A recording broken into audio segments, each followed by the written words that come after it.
Okay. All right. Well, good evening, everybody, and thank you once again for joining us for what is now our last speaker of the year. I don't really know how that happened, but here we are, December 2021. And I'm really excited about this evening's talk. As Melissa indicated, we're hearing from Dr. Ed Bobich tonight. Currently, he is professor of biological sciences down at Cal Poly Pomona. He received his undergraduate degree in environmental, population, and organismic biology from the University of Colorado at Boulder, and his PhD in biology from UCLA. He has also worked as a postdoc at Biosphere 2 Center, which is something that I personally had to look up, and it is a really cool place. It's a world-class earth science research facility located in Arizona. And then he has also worked as a visiting faculty member at Whittier College. He studies the anatomy, biomechanics, and physiological ecology of plants in everything ranging from prickly pears to rainforest trees.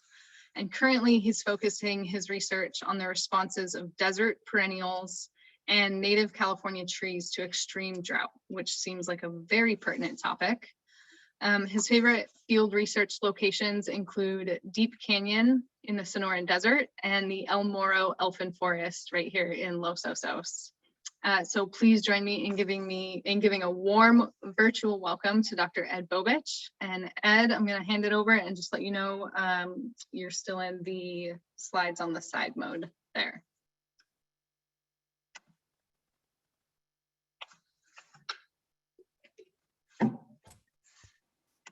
So I didn't know I had to unmute myself there. Okay, so here we go. So yes, today I'm going to talk to you all about the recruitment, resprouting, and recovery of perennials to extreme drought from the Sonoran Desert to the coast in California. And so I'm starting here, and I'll show you that in a second. This is actually a picture taken over at Lookout Hill in Deep Canyon. Lookout Hill was called Lookout Hill because during World War II, people were stationed there to keep an eye over the Salton Sea. It's a pretty interesting place. So I'm gonna give you a little background here. A lot of you are probably aware of this. I don't know how many of you are not, but there have been many droughts in the West since the turn of the century. In fact, I'm trying to remember I don't even know if I've lived in California when there wasn't a drought. From 2002 to 2004, it really hit the deserts of the Southwest. The pinyon juniper woodlands were devastated, especially the pinyons. Here you can see in the upper left-hand corner, Dave Brashears took this picture, and this is showing what happened to all the pinyon pines. Basically, it was so dry, it killed 100% of the pinyon pines in this pinyon juniper woodland. That was Pinus sedulus. The drought that we're most familiar with, though, especially if we live along the coast, lasted from 2011 to 2016, but really, I'm going to contend that it hasn't never ended. It has really hammered the California floristic province. It's the most severe drought on record. In Griffin and Anchikitis in 2014, they stated it's the worst drought in 1,200 years by looking at rings on Quercus de Glaciae. And my favorite comment in their paper was that it's the worst drought since Charlemagne was ruling the Holy Roman Empire. I thought that was a nice aside. So by 2016, over 102 million trees died throughout California. It's well above that by now. They just keep dying because it keeps, we just won't get any rain. There's 62 million died in 2016 alone. That just shows you what was happening. Now here in Southern California, I'm giving a little preview. This is a Juggling's Californica off to the right. This is Southern California black walnut. It doesn't quite make it up to San Luis Obispo County. Its range is from southern Santa Barbara down to San Diego County. But you can see right here, it's died and it's showing a little resprout there at the base. But if we take a look at data for Los Angeles, and I know that some people may not want to see data for Los Angeles, but that's too bad. They have the most complete data, climate data for the last 150 years or so. Most of the last 25 years, we've been in drought. I mean, if you want to look at it, since the El Nino 1998, for 16 out of 21 years, we've experienced below average rainfall. And I mean, this also coincides with when I moved here in 1995.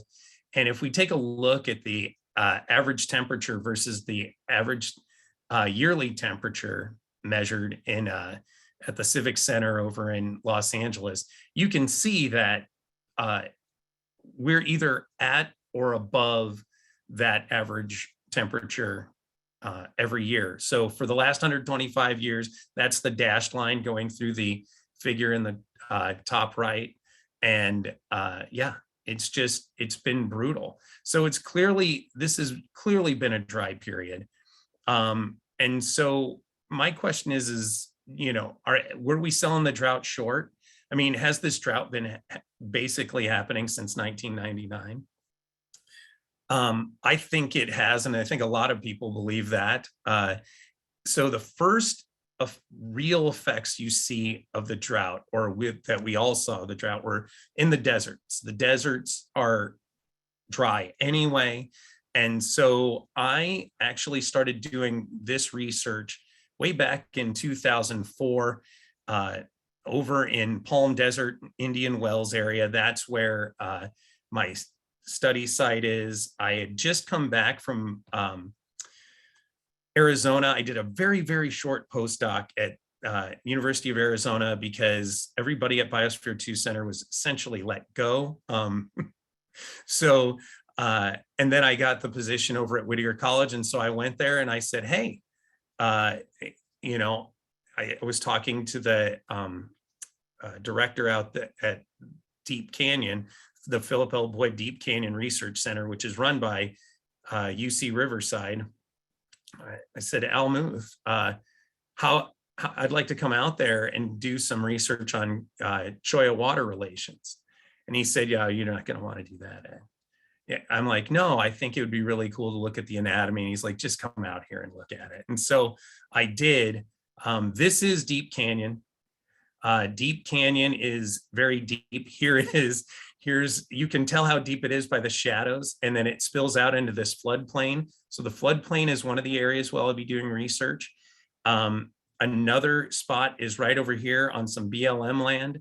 That site, actually, I don't know if any of you have ever seen the movie, It's a Mad, Mad, Mad, Mad World, but I was watching that movie one night and I went, oh my gosh, that's my 480 meter site right there.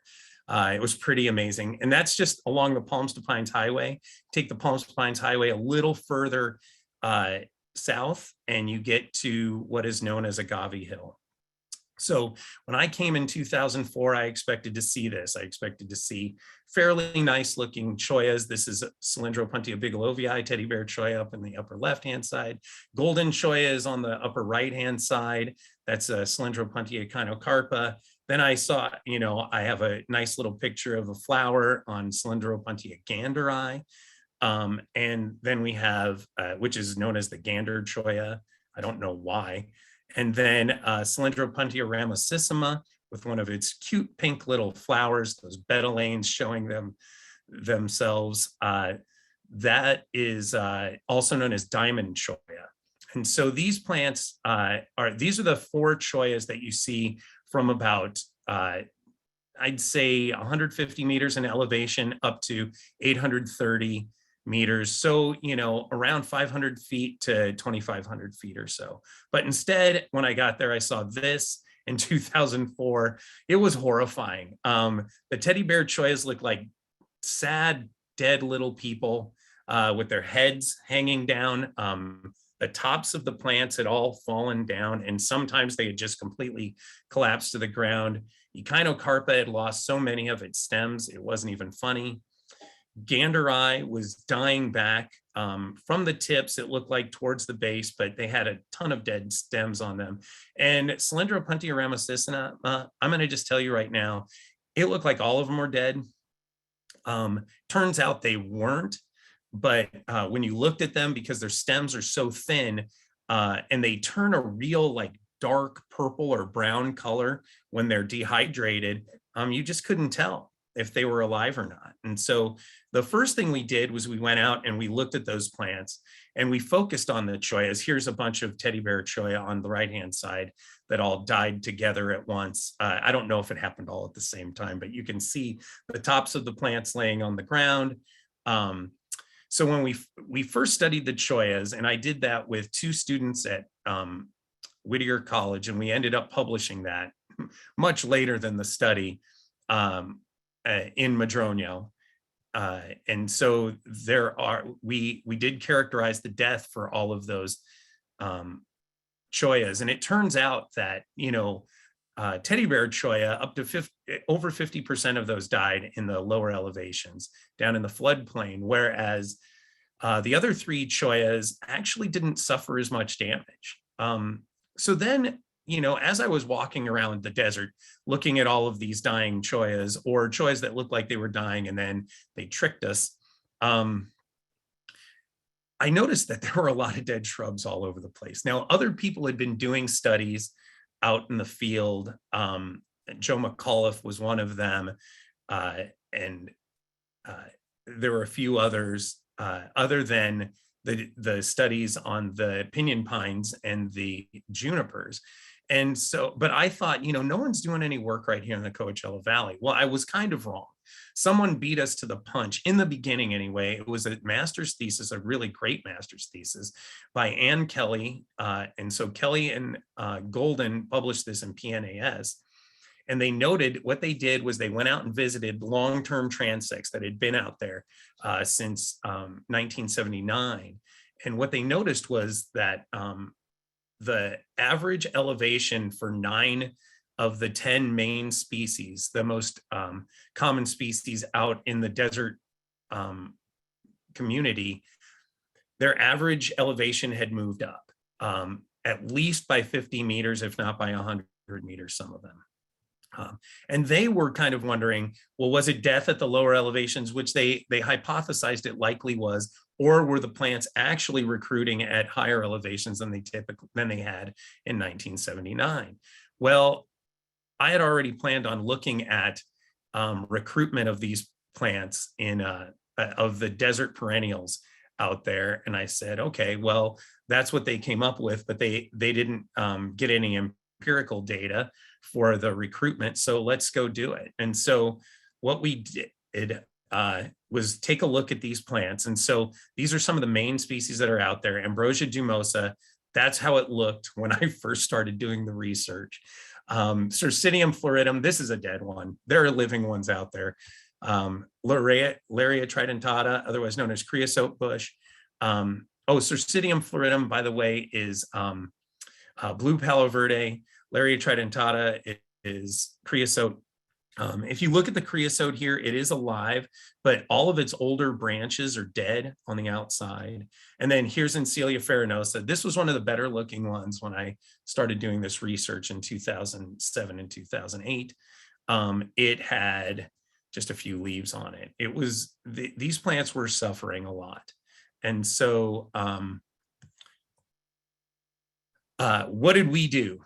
Well, we set up long-term transects in the fall of 2007. We originally set up 6, but the bighorns basically came and removed some of the transect markers we had for one of our sites at Agave Hill, or one of the transects at Agave Hill. And if you're questioning that, here are some ewes right here. And what they were doing was feeding on an agave inflorescence. They took turns munching on it. And my grad student and I that day actually sat there for 30 minutes or 40 minutes or something, watching them in our car. We drove up, thought we were going to get out and do research. And then we just sat there and had our lunches and just watched them. And then when we got out of the car, all of a sudden a ram just came out of nowhere, rustled up all of the ewes and took them away. And then the funny part of that story is when we packed up and got in the car, the ram ran down the hill, looked at us out of the corner of his eye, and then went over to this outcrop and just waited for us to leave, probably to let the ewes come back and continue feeding. So those are the cool things you get to see out at this study site in Deep Canyon. So we classified perennials in these transects as living or dead.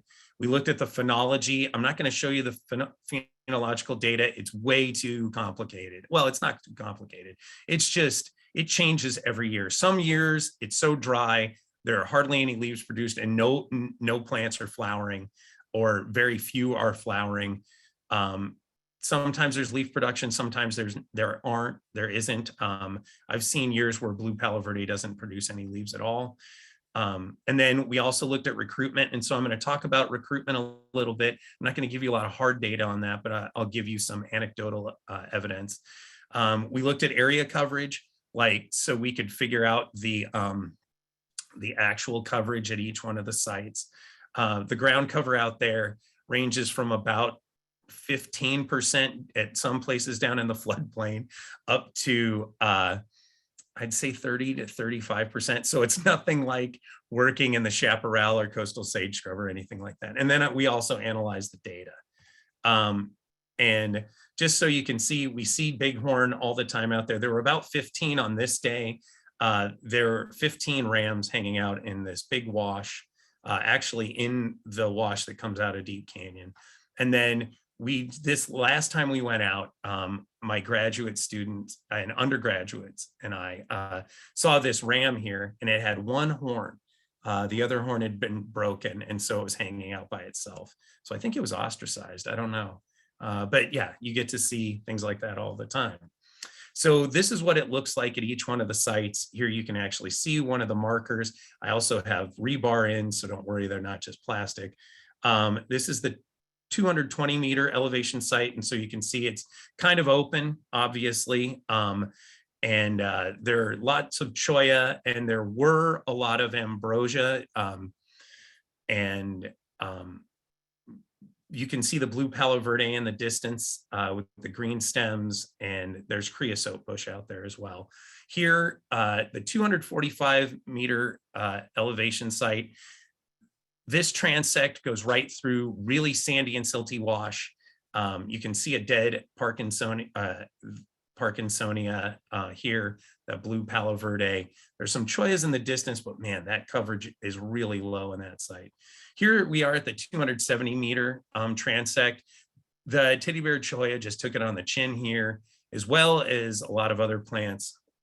At one time, this is the lowest elevation site where you just see a ton of Encelia farinosa, the brittle bush. At 480 meters, this is where I saw that scene out of a Mad World. This is an ocotillo here, and here ocotillos are Fuchsiaria splendens, in case you didn't know. I'll show you some pictures of those later, but they are there. We also have Eriogonum inflatum and Cylindropuntia ganderi, the gander cholla, and some teddy bear cholla, and some ambrosia too. Here we are at Agave Hill. This is at 815 meters in elevation. This is the north-facing slope. It is primarily dominated by, there are some grasses out there, Hilaria rigida. Agaves are all over the place. They're on the north and south-facing slopes. And I don't know why, but it's almost like there's a line or a row of just a massive gathering of ocotillos that runs through the site, but they're always within about 20 meters of each other. It's strange. I don't know why. And then here we are on the south facing slope. You can see over here, you start to see teddy bear cholla. At this elevation, just so you know, teddy bear cholla only occur at on south facing slopes. They can occur on north facing slopes over, at lower elevations, but up here it's a little cooler, or at least it was. And also Encelia farinosa dominates this side of the hill, or it did before the drought. And this is a shot looking from Agave Hill down The 500 meter elevation site is just on the other side of this hill here. Here's where you stay. This is the research center. The 275 meter transect is here. The 245 is here. And then down here is the 220 meter elevation transect. And so one of the first things you have to do is look at climate. So what I did was I plotted, there are 4 weather stations, small weather stations out there, and we looked at the precipitation and temperature. And this line, the horizontal solid line going across, is the mean precipitation or temperature for an elevation of 300 meters. So over where the research center was, those white buildings.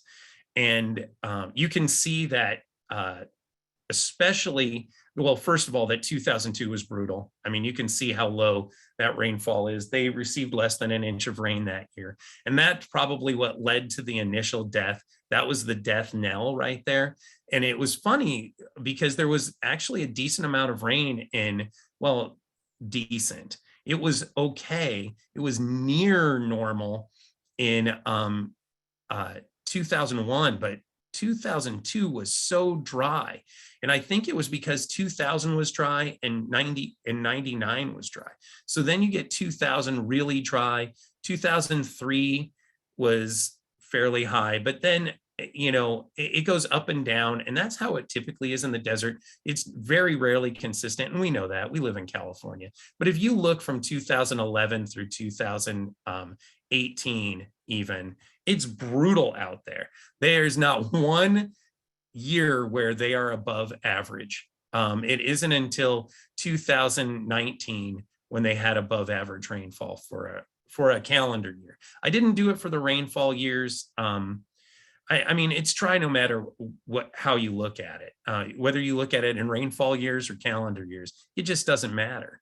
So when we look at the temperature, one of the things that you're going to note is that, yes, the temperature is almost always higher than the mean from 1999 through the present day. It's brutally hot out there right now. The other thing that you should notice is that the 3 lower elevation sites, and now they're all within about 260 meters of each other, are fairly close to each other in terms of average temperature. But Agave Hill is much, much cooler. But you can see here, even by 2020, boy, that mean temperature is up around 22 degrees. And so even though it's usually over 2 degrees cooler than the other sites, it's still warming up there. The one thing is, though, that's if we were going to say, like, okay, where are the conditions going to be great, you know, for, or at least allow the desert vegetation to continue living, I'd probably be Agave Hill because of those temperatures. So when you look at frequency and mortality, what we did is we went out and we determined how many plants were dead and how many plants there were per area. Now, this perennial, remember, we're looking at perennials. We're not looking at annuals. Annuals are kind of, there are just tons of them out there, but they also occur right underneath the creosote bush and other plants like that. And you'll see them out in the open sometimes. Sometimes you'll see some popcorn flower or something like that. But for the most part, you know, it would be very complicated to look at them. So another thing we did was with the perennial frequency, we included dead plants. However, if their skeletons ever disappeared, we stopped looking at them. Okay. So the open symbols are for 2008. That was the first year we did this. And then 2020 are the closed symbols. So I just chose the year that we started the study in this last year. And what we saw was that, you know, first of all, perennial frequency is incredibly low. I mean, there's less than 20 plants per transect. So the transects run 50 meters, and we looked at a meter on either side and included plants whose canopies came into those transects. And so this plant frequency is incredibly low. one of the things that I found was surprising was that the plant frequency decreased extremely, an extreme amount for the 480 meter elevation site. It was, we lost a lot of plants over there. It was surprising. But when we look at the overall mortality, so what happened is there's the dead little plants, their skeletons were gone. And so we also lost some additional plants. And so if we look at perennial mortality here, you can see at some of the sites at 245, 270 meters, and at 200, or actually it, oh no, I'm sorry, that it's showing it decreased. But the only reason it decreased was because we just completely lost the plants. That's why. And also there was some recruitment. Sorry, I made a mistake. So there was some recruitment there, and that's what decreased that perennial mortality, except at Agave Hill. Now, one of the things you're going to notice is there are these little triangles up there. Those are the south-facing slopes. Everything else is on a north-facing slope. So the south-facing slope at Agave Hill had a ton of plants on it. And the perennial mortality was, I don't know, close to what it was on the north-facing slope. Now, one of the things that we noticed out there was that ambrosia, the genus ambrosia, Ambrosia dumosa, Ambrosia salsola, cheeseweed, and Celia farinosa, and along with some other drought deciduous shrubs, absolutely got hammered. And so if you look, there aren't a lot of them per area. But the thing is at the higher elevations, their numbers are actually decreasing due to the fact that their dead plants aren't there anymore and additional plants perished. And then if we take a look at the drought deciduous shrub mortality, at the lower elevations, they're just absolutely getting hammered. And it hasn't changed. I mean, they're just absolutely, they were destroyed. Every one of them died at 245 meter elevation site. Now that may only be 10, but the thing is, folks, they're not recruiting either. We don't see them anywhere. Now, at the higher elevation here, the drought deciduous shrub mortality had decreased a little bit at 480 meters, and up at Agave Hill, it had increased. Now, we don't have any 2020 data for the south-facing slopes, unfortunately, because, well, the bighorn kicked over the markers. So when we take a look at drought deciduous shrubs, what are we talking about? Well, we're talking about Ambrosia dumosa here, burrowweed. We're talking about Celia farinosa, and unfortunately, you know, I don't have any good pictures. I had to download this picture of the flowers. I have pictures of the plants, but I never got up and took a close picture of the flowers. I was just assuming that, you know, I guess I thought I had them and I didn't. Here's Fucaria splendens. This is Ocotillo. This is the obligatory Ocotillo shot of the red flowers against the blue background. Clearly hummingbird pollinated.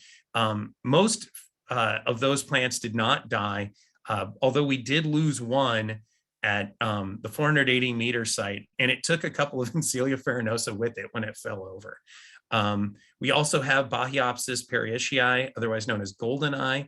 This used to be, Vigera deltoides, but I guess it didn't like its name anymore.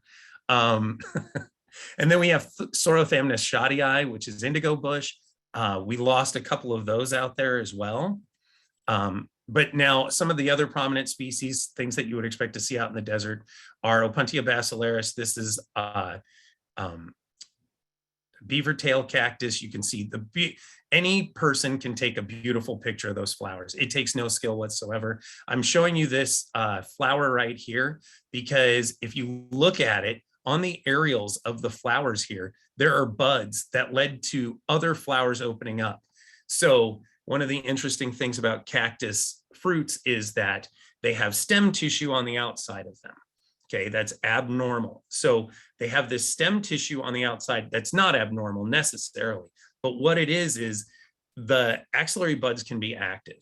Okay, and so they have these axillary buds on those stems or on those fruits, or sorry, flowers, and they can do weird things. There are choyas whose stems can fall whose fruits can fall on the ground and root. I mean, that's just not weird at all. We have Laria tridentata there, Phaerocactus cylindraceus, which is a barrel cactus. This is one of the taller ones. I think this is over 5 feet tall. The tallest one I've seen is 6 feet tall. Here's Parkinsonia florida that's actually flowering. That's the blue palo verde. And then we also have Chromaria out there. That's a root parasite, but it's also drought deciduous. But it seems to do well every year as long as there are plants around it that are doing well. And then I just threw a Mohavia in there because they're so pretty. I mean, I don't know why else I would have it. It's and so there's your obligatory pretty flower.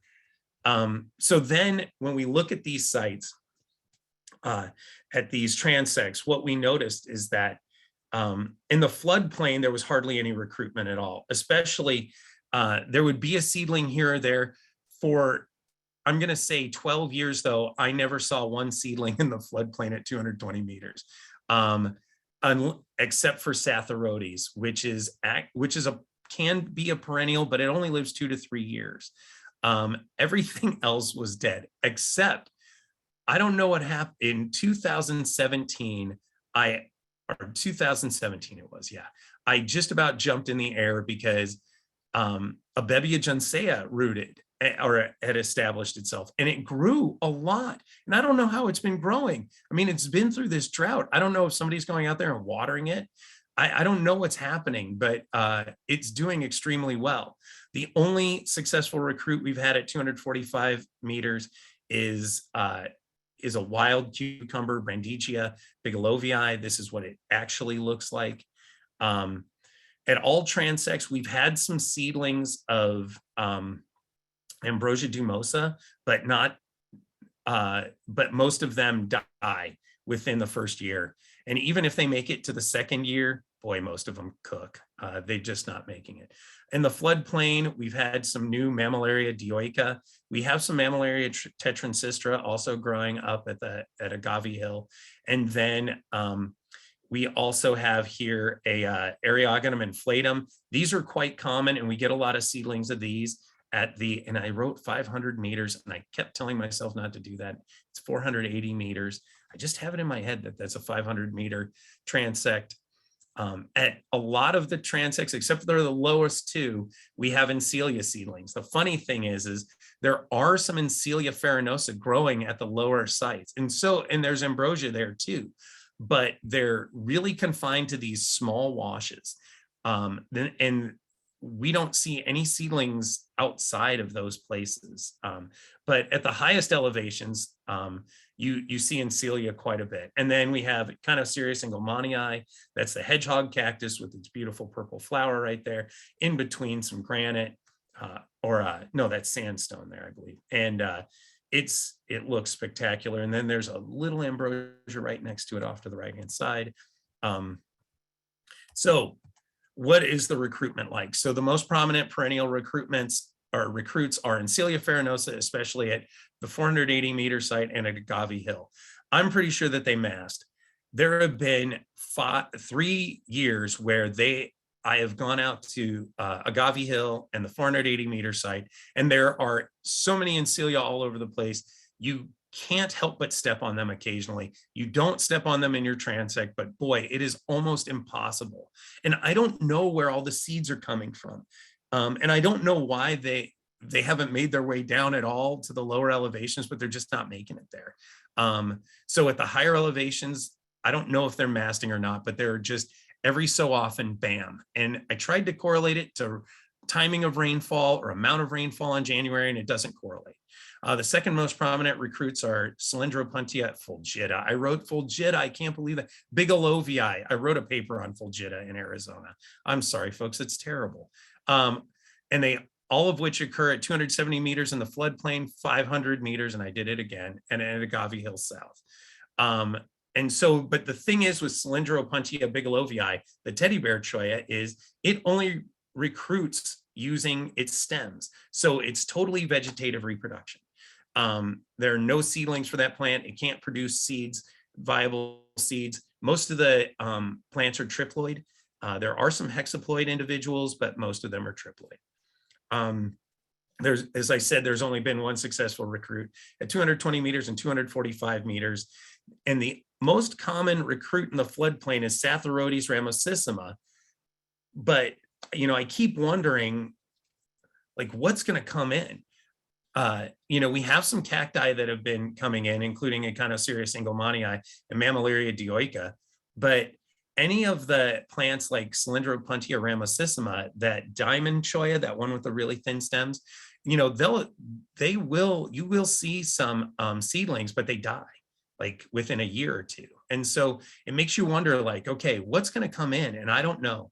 I was going to publish this. I've been stopping myself every year because I keep thinking, okay, the drought's going to end this next year. I'm going to get some great data and I don't have to worry about it anymore. And then it's another drought year and another drought year. So the plan is to publish this in 2013 or 2023. That'll be 15 years since we started the study. I just have to get it out there. Now, one of the things that bothers me are those drought deciduous shrubs. So my graduate student who's sitting in right now, John DeGildo, is going to look at the physiology of both Encilia farinosa and Ambrosia dumosa in the floodplain and up at the highest elevations where they occur. So we're hoping we get some good data there. I don't know, I'm counting on you, John. There's no pressure. He's here tonight, so yeah.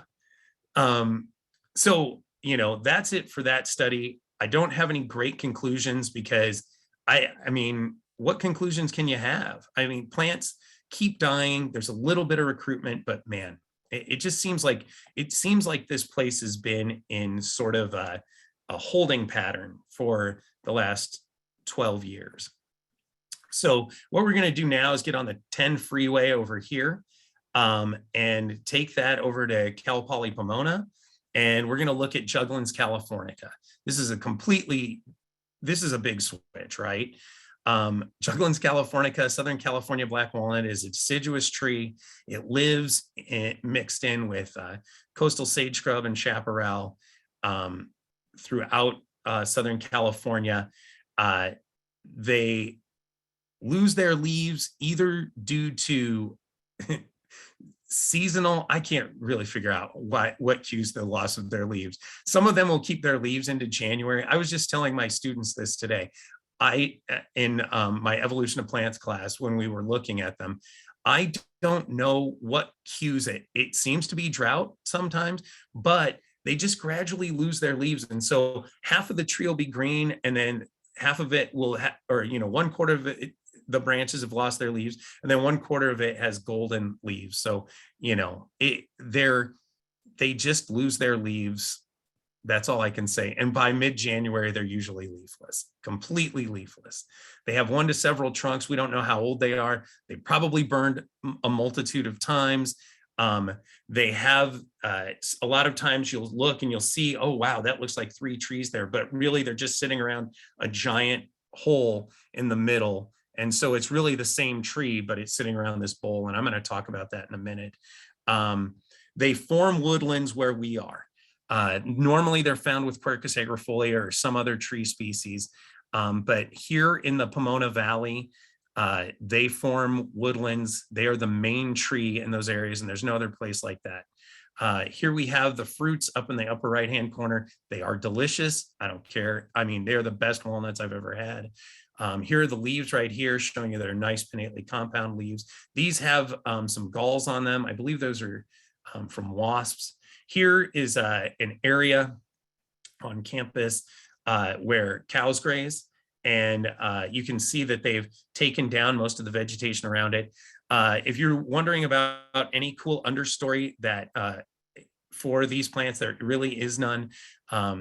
You'll find Prunus salicifolia with it, the cherry, and a couple of other shrubs, but for the most part, it's thistle underneath an intact canopy. And then, things have just changed so much. So what happened to Juggling's californica during this drought? This is the question. So in 2013, I went up to this place called Horse Hill. Okay, and I'm going to show you that in a second.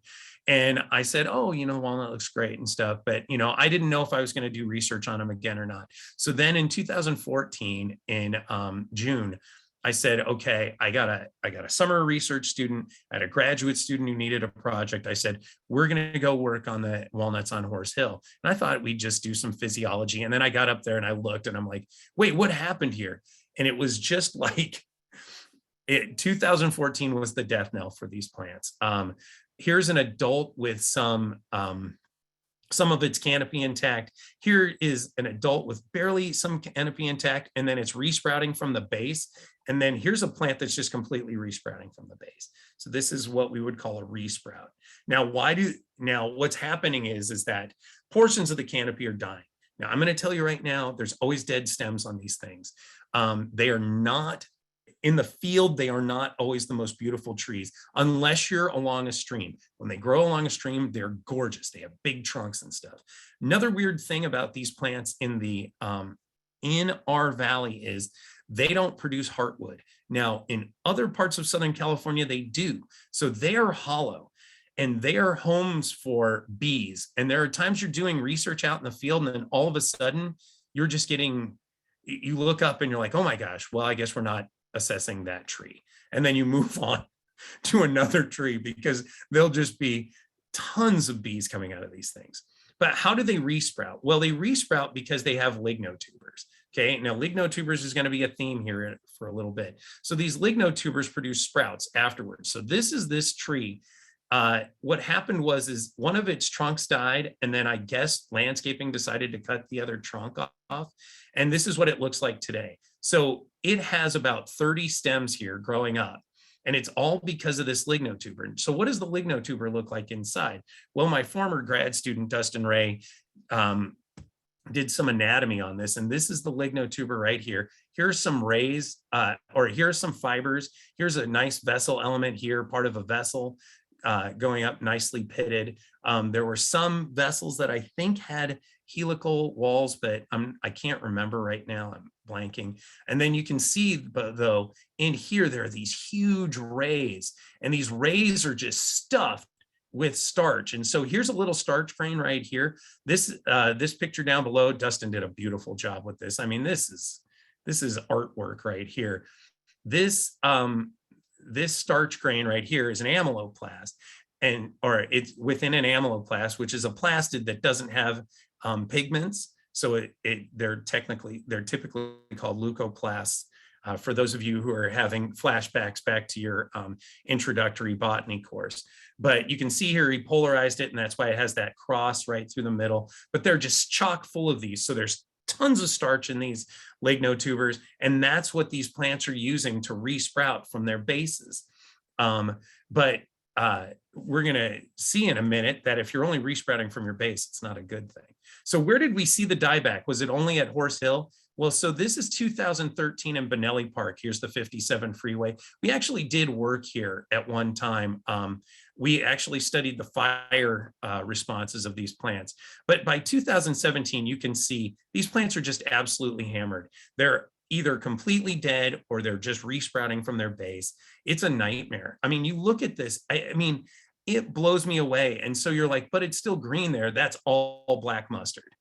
Black mustard came up like crazy, and that's really terrible for me because I am completely allergic to its pollen. You might as well just put me in the hospital after I walk through that stuff. So they're dying they started dying all throughout the Pomona Valley. But first, what would happen is they died back, either portions of the stem would die back or they die back completely to the base. So where did we study the plants for this? We studied them on our campus. Here's where we did the research. It's on Horse Hill. This is actually the Voorhees Ecological Reserve. I'm going to talk about that in a little bit when I talk about oaks. But here you can see that Horse Hill, I looked at the south-facing slope and the north-facing slope with students. I had a lot of students out there working with me. Also, my former graduate student, Killian Fluriel, also did work out here as well. And other students did. We had students and visiting researchers doing work out there forever. And what we had were a bunch of incomplete studies.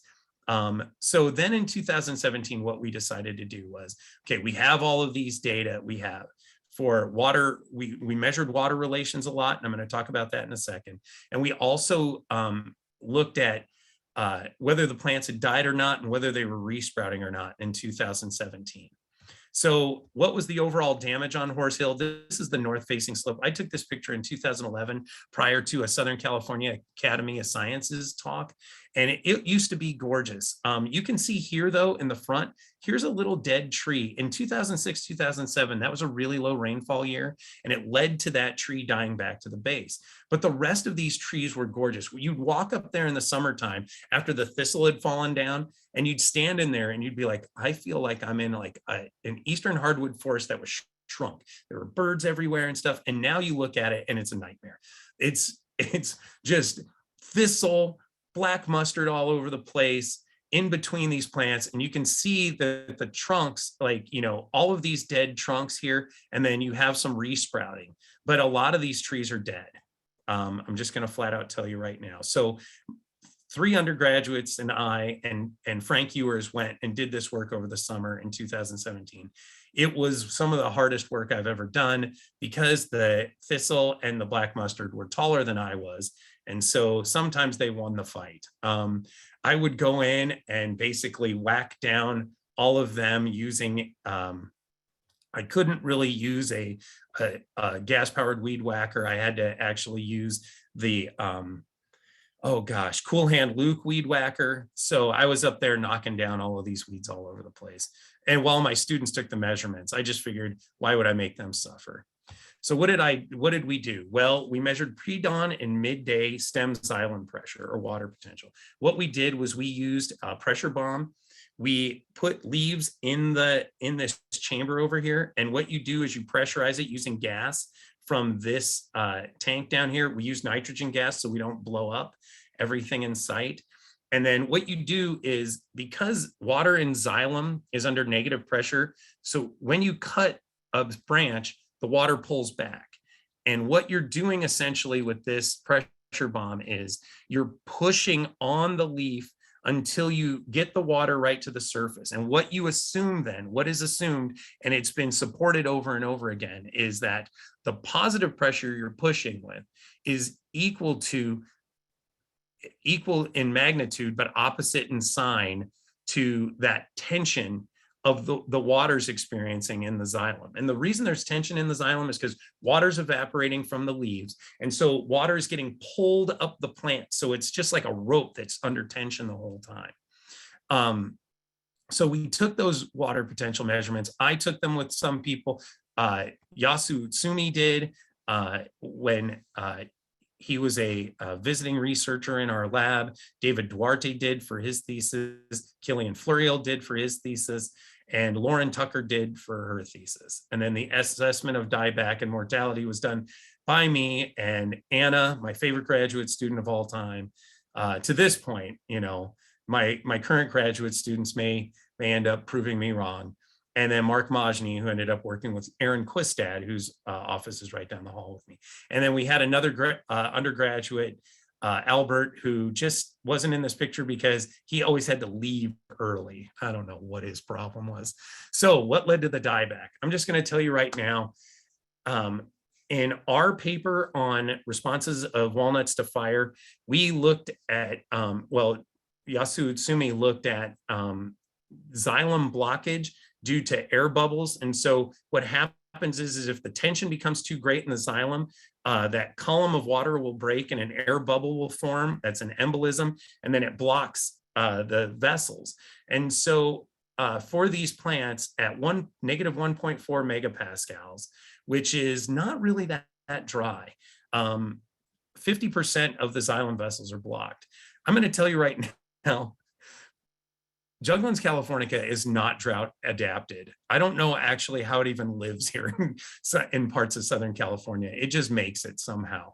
At negative 3 megapascals, 80% of the xylem vessels are blocked. What that means is that at 80%, so if it gets down to negative 3.0 megapascals, that's pretty much it. That whatever branch that is with all of those vessels blocked, that's dead. It's not coming back from that. It cannot transport enough water to support that leaf. So we have the precipitation up here. You can see these spikes are due to rainfall during the winter time. You can see how low they were during the drought.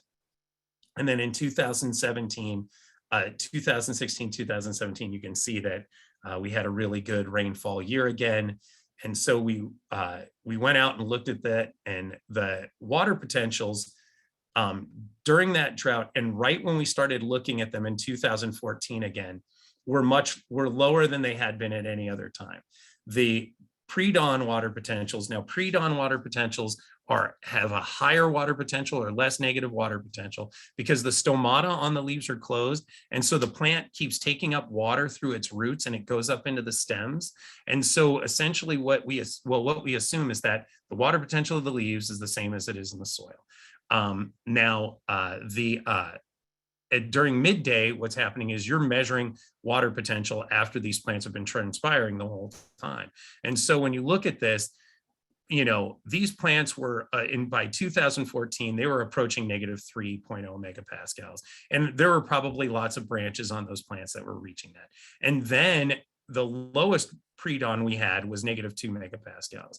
I mean, that was just, and you can see actually the pre-dawn and midday are the same there for November, I believe it is, in 2014. That's because November, I think it's November or October. That's because the stomata were closed.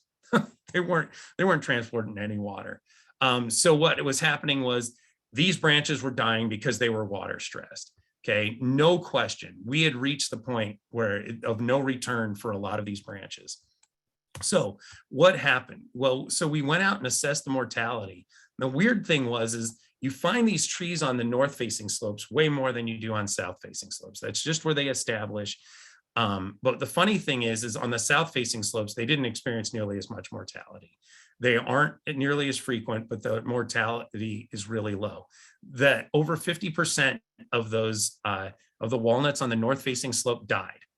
They just had it. They were done. But you can see that there are almost 250 trees per hectare on that north facing slope versus 50 on the south facing slope. So what was leading to it? It wasn't just the fact that there wasn't much rain. There was so much competition for water on that north facing slope that it was really dry. And in fact, people have found that north facing slopes, plants on north facing slopes often have in California are often drier or have lower water potentials than those on south facing slopes in the summertime. And it's because of competition.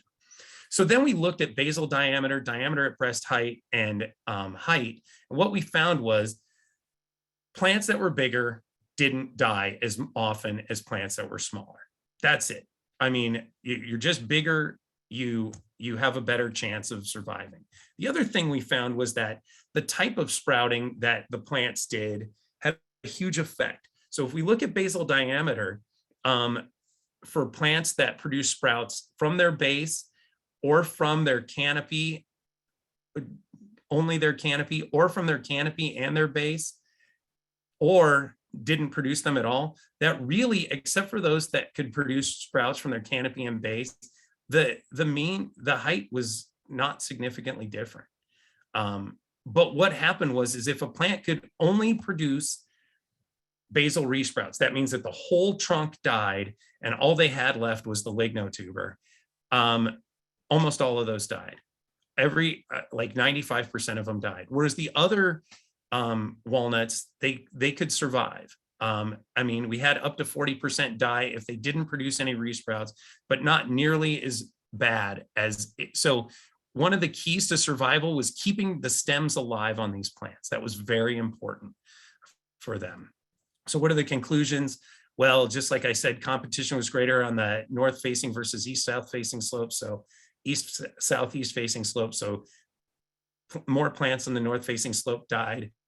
The mortality decreased with size or age, and that the greatest mortality was greatest for plants that could only produce basal resprouts. You may ask yourself, well, what's going to happen to these slopes then? Well, they're just going to be covered in black mustard. I'm just going to tell you that right now. We're already seeing that, unfortunately, like so many slopes throughout Southern California, it's just going to be covered with black mustard. So now after that, so resprouting is a way of surviving, but you have to keep some of your stem alive. So now what I'm doing is I'm hopping on the 10 and I'm taking it to the 130. I'm going to take it to the 605, to the 210, to the 134, to the 101, unless the 101 is really backed up, especially in going through the valley. Then I might take the 210 to the 127, but I digress. Eventually get on the 101 and take that up to San Luis Obispo, where I get off on the 1 and take that over to the elmore elfin forest. And so this last portion of the talk is on quercus agrifolia, and I know I'm running a little long. I hope to, it won't be too much longer, folks, okay? So quercus agrifolia is the coast live oak. It is it's the symbol of coastal California in terms of trees, right? Everybody talks about coast live oak all the time. It's an evergreen oak, can grow up to 25 meters tall. So over 80 feet tall. The leaves have toothed margins. They occur from Baja, California, all the way up to the northern coastal ranges and into the Sacramento River Valley. It sneaks in over there. Occurs on a variety of soils. It really doesn't seem to have a soil preference. And it occurs up to, just about over 4,000 feet in elevation. Here I have pictures. Here's quercus agrifolia on the Cal Poly Pomona campus. This was the biggest, most beautiful tree we had. I'm going to show it to you later.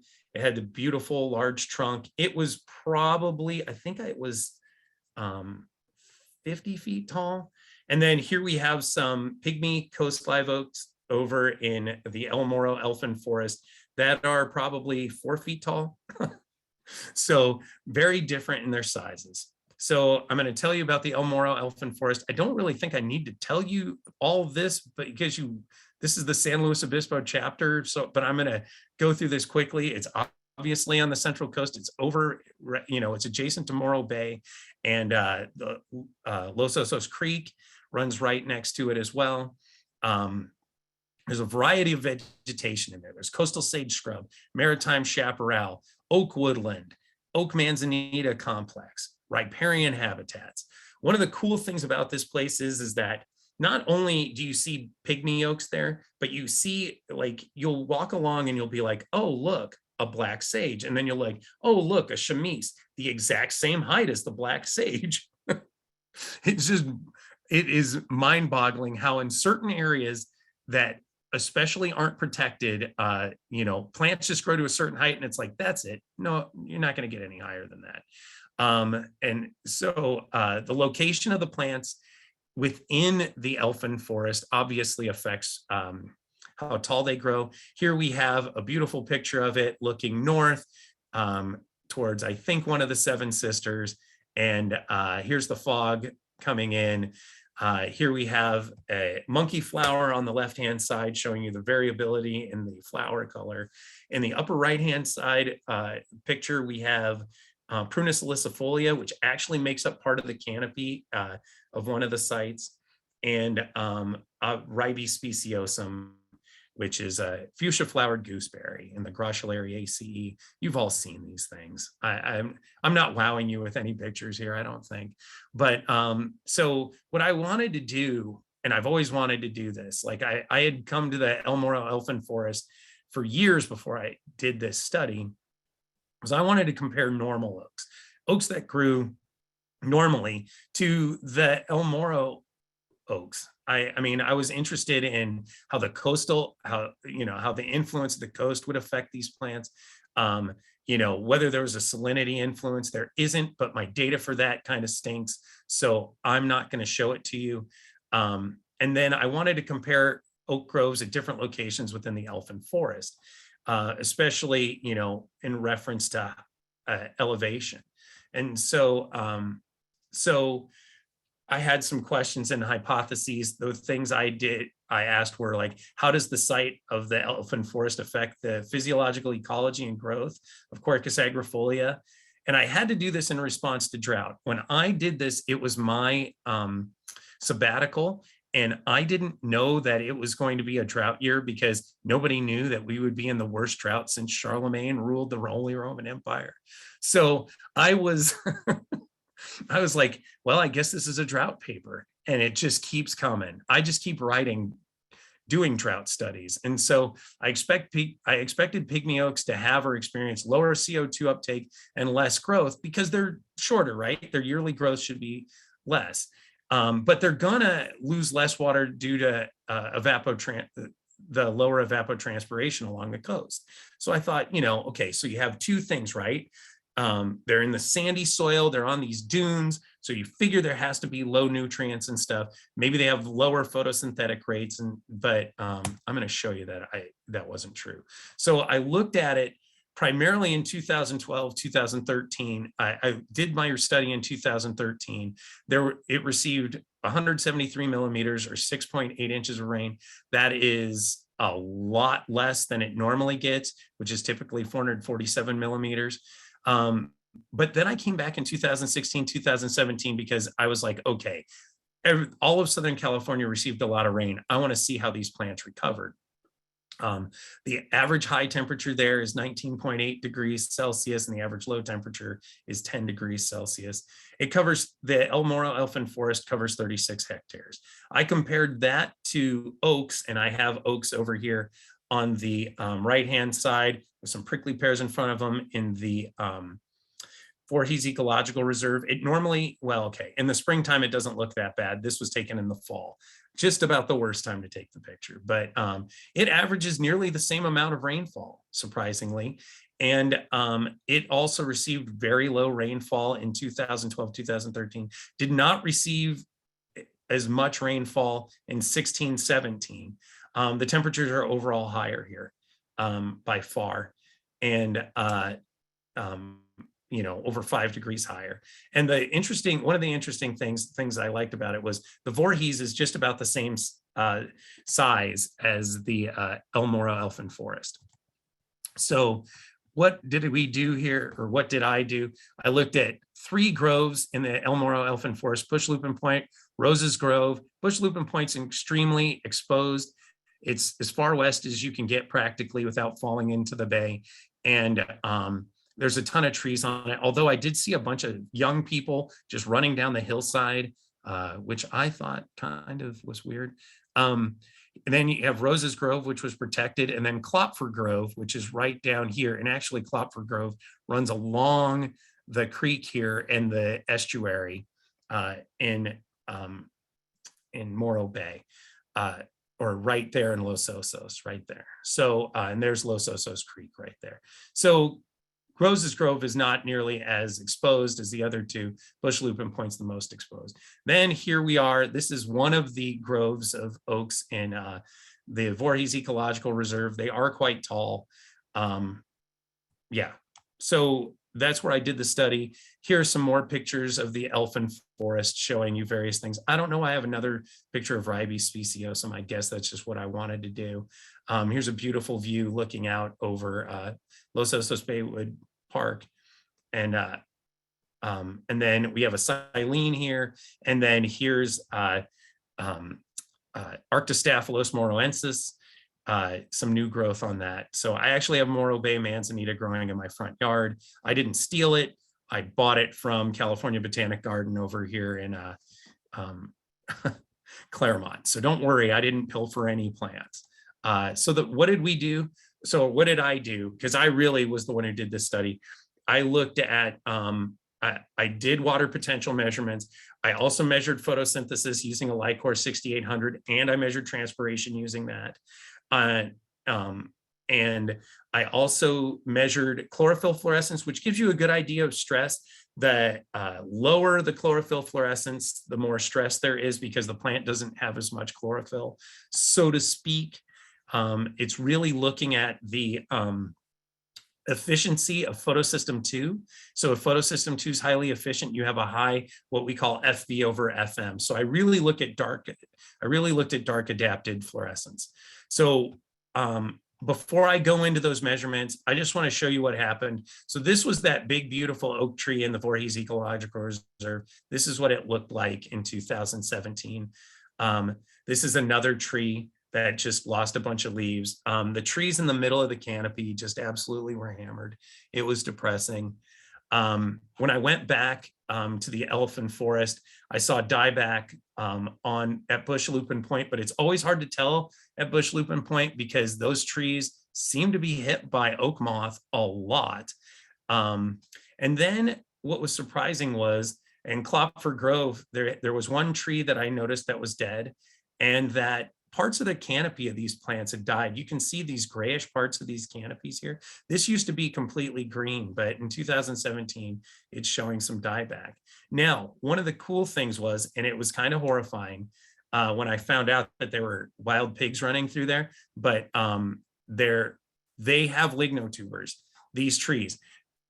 Most coast, I don't know if all coast live oaks do, but these do. And if you look here, you can see there's this, actually, I'm going to zoom in real quick and show you that there's a scar here and a scar here. So there were trunks here at one time, but they died. And now you have this new trunk. Now, if you're asking yourself, gee, do they resprout from these bases like walnuts do? Yeah, they do. Look right here. I took this picture in 2018. I just happened to be up there with my family. On a weekend or something, and I looked at that and I was like, oh my gosh, look, there's a resprout. And my family's like, whatever, God, can we go over to the Embarcadero and do something? And I'm like, no, look, a resprout. So yeah, Ed Bobich ruins everything. That's what I think. There should be a show called that. I think there's Adam ruins everything, I ruin everything. So the trees, they're way bigger in the Voorhees Ecological Reserve. There are more trunks on the trees, even though it's not significantly different in Roses Grove and Klopfer Grove. They can have almost 2 trunks, but I'm beginning to think that that may not be true.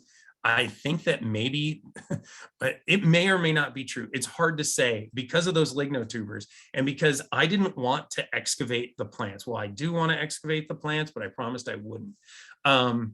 So then you can see they're way taller in the Voorhees Ecological Reserve. Their spread is much bigger. The canopy spread is huge. And they have their diameter at breast height is almost 3 times larger. It's over 2.5 times larger in the Voorhees Ecological Reserve. So the normal oaks versus the pygmy oaks. So pygmy oaks, very small, right?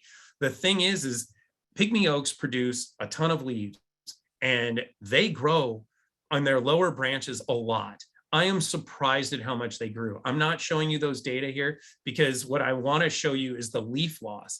So in spite of their growth, in spite of the fact that they actually grew more than the leaves over at, than the branches over at, on the trees in the Voorhees Ecological Reserve, they actually lost more leaves. And in the trees in the Voorhees in 2013, anyway, they actually produced more from the spring to the fall, which surprised me. So I was taking measurements from April through August. Okay. So that really shocked me a little bit, but it wouldn't have shocked me if it wasn't for the fact that, well, here, let's take a look at the oak moth destruction. I don't know if any of you have ever been up in one of those groves when the oak moths are there, but you can hear them eating the leaves. It just sounds like a movie almost, where somebody's pretending to eat. So here's the xylem hydrostatic pressure. I'm just going to tell you right now, the less negative it is, the more water they have. The plants, I never measured plants in any drought stress. I never noted it for any of the trees in the elmore elfin forest.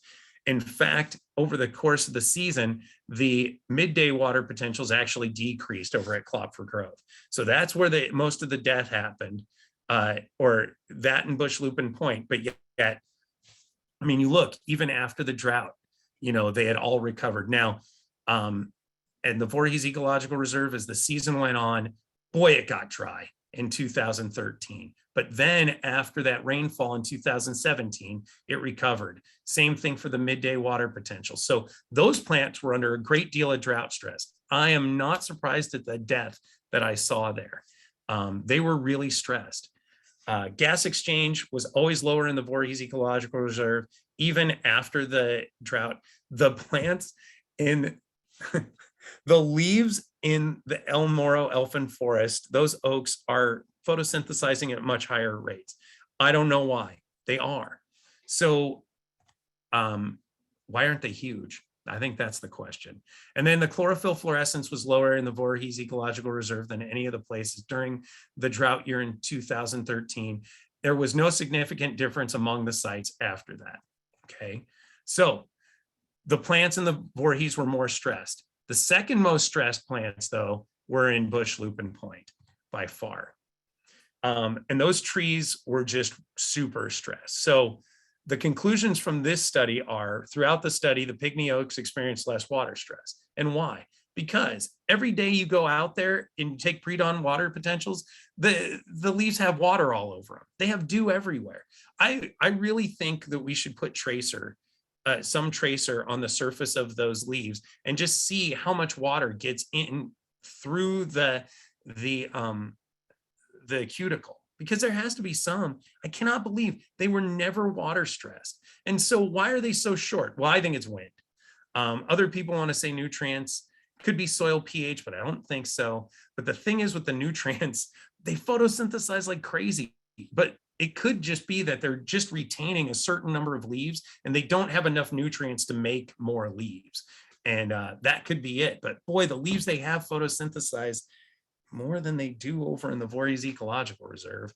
All trees had recovered, but Bush Lupin Point, I'm going to tell you right now, is clearly stressed because they were hit by, that's the only site where they were, that was hit by oak moths in 2013 and 2017. I'm sure that they're just barely hanging on up there. That's also the site where there are cherries making up part of that canopy.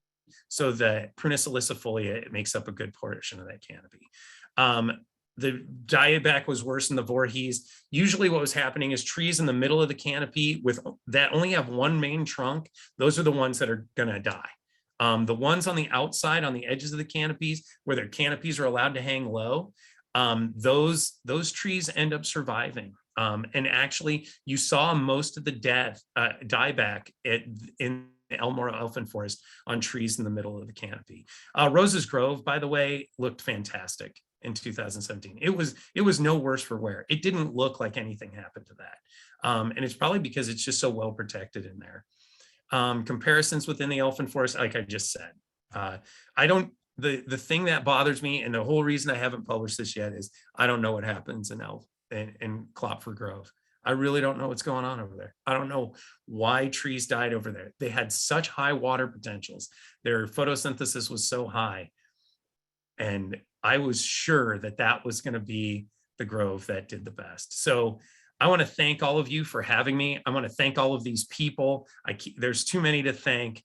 All of these are my fellow researchers here: David Duarte, Frank Ewers, Mark Fisher, Killian Florial, Travis Huxman, Mark Majny, Joe McCullough, Al Muth, Cassandra Nunez, Anna Onghoko, Albert Schlellen, Keely Sartori, Chris Tracy, Lauren Tucker, Nick Wallace, and Yasu Utsumi. There are probably other people that I haven't mentioned.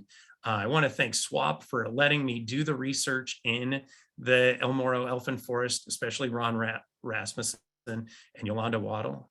And I want to thank San Luis Obispo Parks, Sean Cooper and Curtis Black, the Leaf Committee at Cal Poly Pomona, and my wife, my daughter, Max, my dog, who was up there when I first started going up to the Elmore elfin forest, Rory, who died during the study, and these two little munchkins right here, Peanut and Honey. Honey is Peanut's mommy, and they're the ones who miss me the most when I go out and do research. The rest of the family probably doesn't care. So that's it.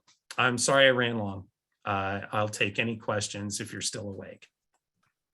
Well, thank you so much, Dr. Bobich. That's very much appreciated.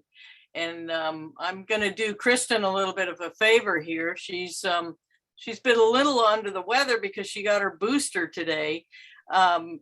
I don't know how you want to take questions. I did record that you had at least one on the Agave Hill site. And then way back at 7:42, do you want to go backwards and start Sure. with the elfin forest? or? I don't care. I'll take whatever questions there are. Do you want me to go through the chat, or do you want, Well, if we go back to 747 and talk, there was a question about Agave Hill. Let's see, Okay. where was that? 742. Oh, so what was What the is role the- of birds? Yeah, there you go. So that's hard to say. Because I don't witness it when I'm out there. I know that, they're involved in pollination.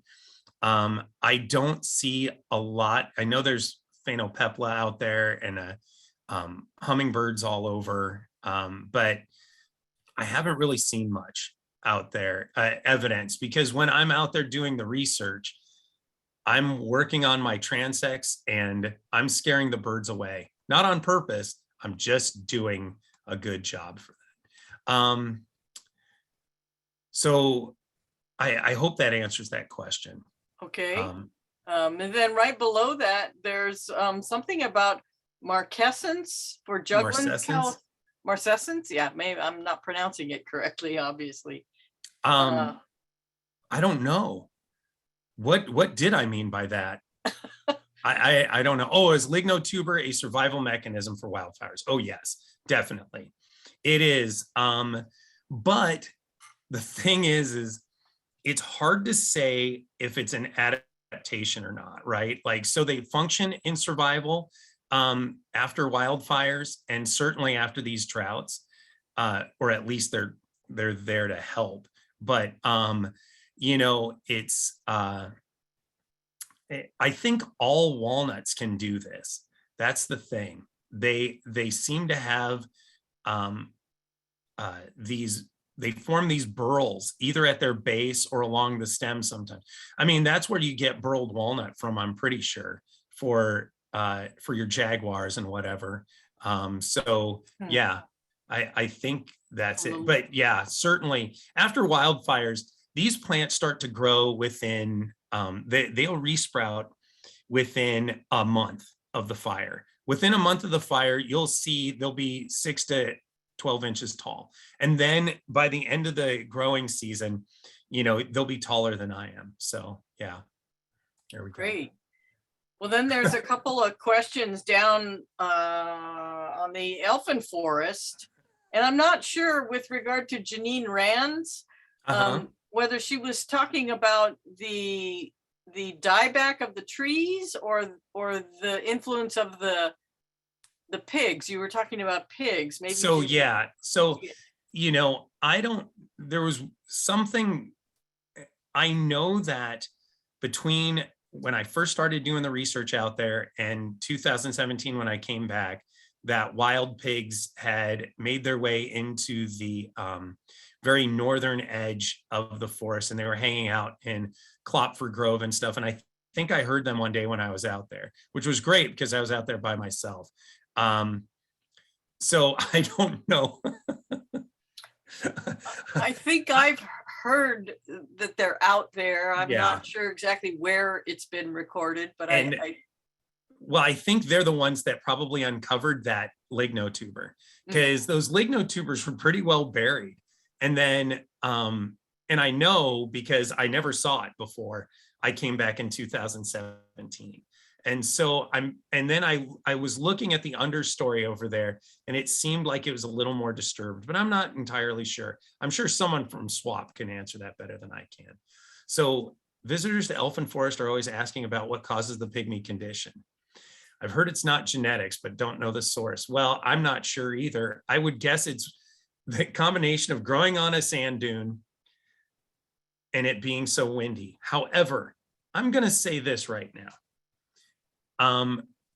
I went over to that loofah farm in Nipomo, and on the drive over there, I looked down and there were pygmy oaks growing. And I don't know if the soil was sandy or what. I was with my family. So I'm sure they didn't want me to stop. And I think it was private land anyway. But all I wanted to do was get out with a shovel, dig down, and then break out the Lycor 6800 and see what they were doing. but I couldn't. So I think if you were going to ask me, I don't know if it's genetics. I think that a common garden study is what needs to be done. The only thing is who's going to be alive to see that common garden study to the end? Because I could start it, but I'm going to be long retired before that thing is finished. So I think it's wind. I think that a lot of it probably has to do with the soil. I don't know if it's low nutrients or the fact that they probably have to allocate a lot of carbon to their root systems to stabilize them in that soil. I think that probably those things though. And you can tell wind has a huge influence because as you go higher, the trees get shorter, right? I mean, those really short trees are right up near the boardwalk at the very southern edge. Well, the boardwalk where you're on the southern edge of the elfin forest. So yeah. Nipomo native garden. Okay, that's something else. Someone said they were rarely sorry for cacti. Oh, so I'm rolling through here again. Okay, so there are 4 new messages. Let's go to those. Yeah. Oh yeah. So they are oh, leaves hang on the branches until spring. Oh, marcescens. Oh yeah. No, they don't hang until spring. They're always gone by sometime in January. And then there's a month or 2 where they don't have them. Now, when the drought was really bad, most of the trees were leafless by November, but yeah, they don't experience marcescens. Yeah. Oh, the wild pigs. Oh yeah. So they are there. The soil in that area is also sandy and Nipomo. So I think that sandy soil probably has a lot to do with it. I also, one time when I was driving up towards past, oh gosh, where was I? Cambria. I was past Cambria. We stopped at some place and I can't remember now. And I looked over and I said, oh my, there's a pygmy oak. But it was like, there were just 2. They were all by themselves. And I'm like, okay, should I be recording this right now? I mean, I don't know.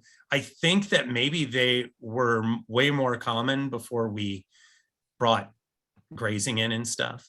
So yeah, I don't know. Maybe they're just all over the place. Maybe if we hightailed it out of there, they would be everywhere. I don't know.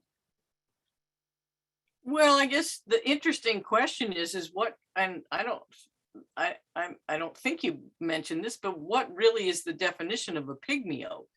Just one that's under a certain height? Yeah.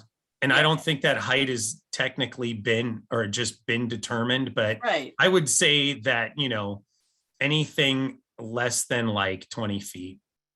I mean, when you consider that these plants are up to 500 years old, right? If they're 500 years old and they're growing 20 feet tall, 6 meters tall is the top, then I'd say, yeah, that's a pygmy oak. I mean, they're certainly shorter than any other coast live oaks that you typically see. Right. They're really cool. I mean, they have the coolest branches. Oh, they're awesome. Yeah. But awesome. I think and I also, just so you know, I had a student look at the nutrient composition of the leaves and the anatomy to see if the plants were producing like more reaction wood. I don't know how many of you are familiar with reaction wood, but it forms in response to either wind or bending or things like that. And what it does is it writes or stiffens the stems. They're usually characterized by having gelatinous fibers in them. And what we found was there's almost no difference in the wood anatomy of small branches anyway, small diameter branches between those in the elfin forest and normal growing coast live oaks. And also there's nothing in the nutrient composition of the leaves that indicates that they don't have low nutrients. They're not high in any metals like magnesium or anything. There's no toxicity that we've seen yet.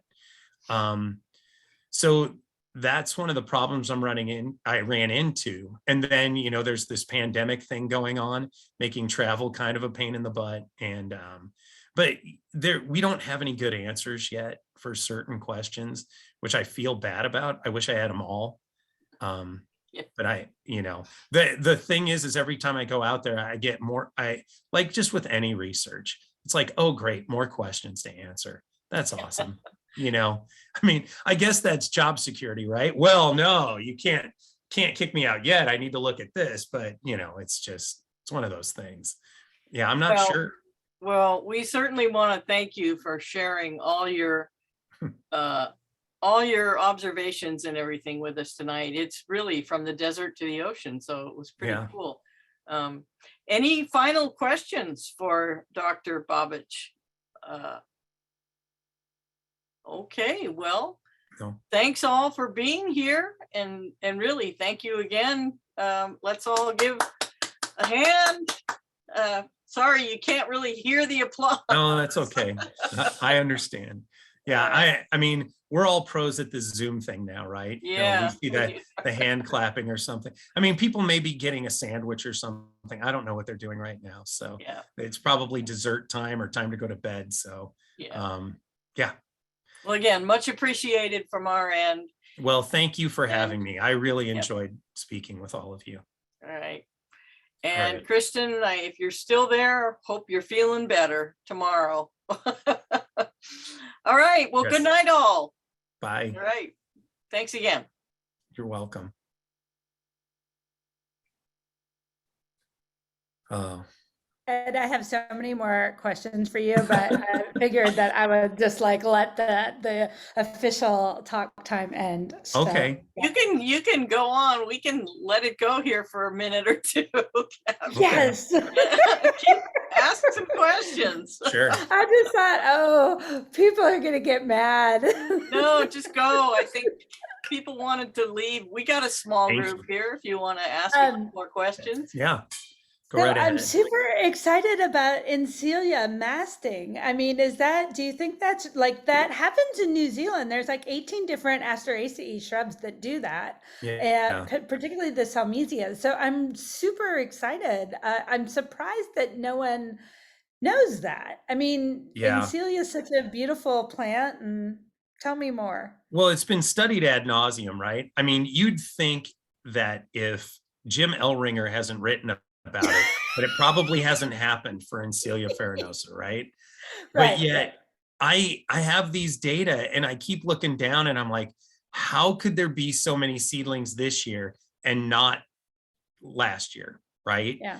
It may be just they're always there and it's success or something, but I mean, on Agave Hill South, 2 times I counted over 1,500 seedlings in that 100 square meter plot. Now that's a ton. Wow. That's 15 seedlings per square meter.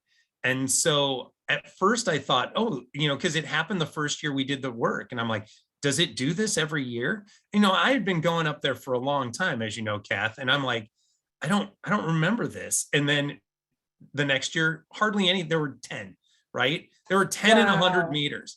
And so that's what made me think that, that maybe they masked. But you'd have to think that the masting would happen the year before, and then, the rain would come. But man, I don't know. I mean, it's just something. But, people usually talk about masting when it comes to oaks or other plants with huge seeds. But, there are those Asteraceae down in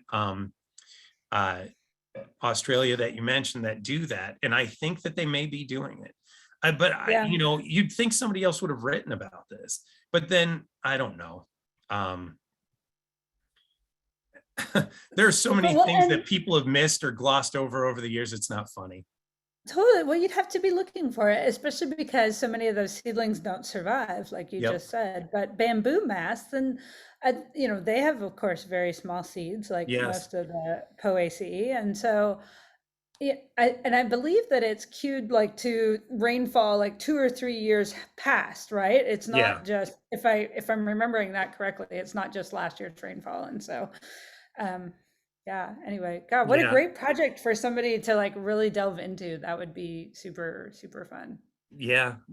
I mean, there are just so many things that we could do up there with regards to that. And that's, one of the reasons why I have my students studying Encelia in particular, even though Encelia has been studied, like I said, ad nauseum. I mean, how many Right. more papers can be written about it? But there are just certain things that, you're like, oh, Jim Elringer must have looked at this, or somebody else must have looked at this. And then you go, wait, no, there's nothing here.